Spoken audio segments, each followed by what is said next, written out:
विधानसभा गोपालपुर से भाजपा प्रत्याशी सत्येंद्र राय ने बनाई चुनाव की रणनीति।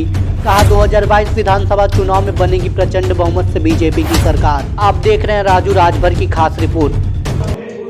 जनता के दम पर और भारतीय जनता पार्टी के कार्यकर्ताओं के दम पर, युवा मोर्चा के साथियों के दम पर हम लोग इस चुनाव को जीतेंगे।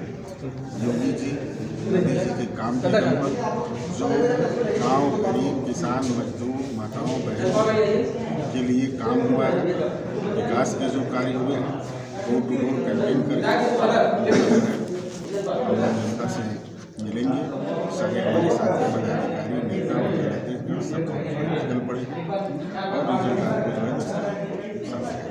आपको जो है सर, मैं जानना चाहता हूं कि अभी समा वसीम का नाम आ रहा है सामने, वो निर्दलीय चुनाव लड़ सकती हैं। अनोखी समिति यहाँ पूर्व विधायक रह चुके हैं और उनको फिर सपना टिकट दिया है। उसके बाद एक और चेहरा आ रहा है रमेश कुमार यादव जी का, जो कि बसपा के टिकट पर चुनाव लड़ रहे हैं। उनको किस तरीके की चुनौती मानते हैं आप?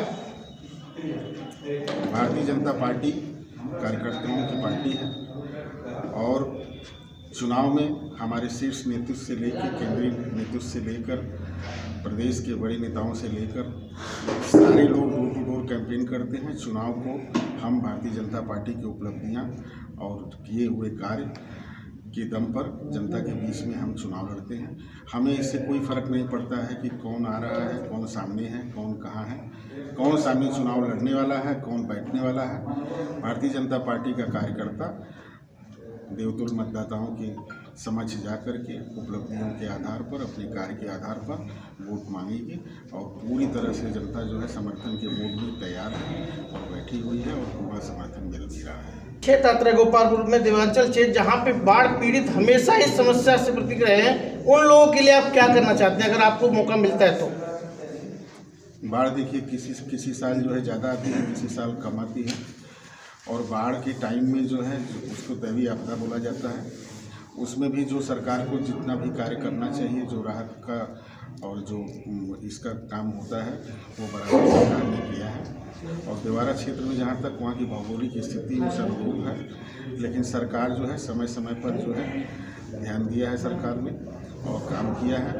जबकि स्थानीय विधायक होते हुए इतने टाइम में जो है देवारा की उस बाढ़ग्रस्त इलाके के लिए उन्होंने कुछ नहीं किया। और भारतीय जनता पार्टी विपक्ष में यहाँ विधायक भी नहीं था, कोई भी नहीं था, लेकिन भारतीय जनता पार्टी के कार्यकर्ताओं के आग्रह पर, अनुरोध पर, उनके बताए हुए काम पर जो है यहाँ के शासन प्रशासन ने जो है और योगी जी महाराज जी ने बाढ़ग्रस्त एरिया के लिए बहुत सारा काम किया। चलिए, हमारे साथ मौजूद है सत्येंद्र राय जी, जो भाजपा के प्रत्याशी हैं। सर, आपका बहुत बहुत धन्यवाद।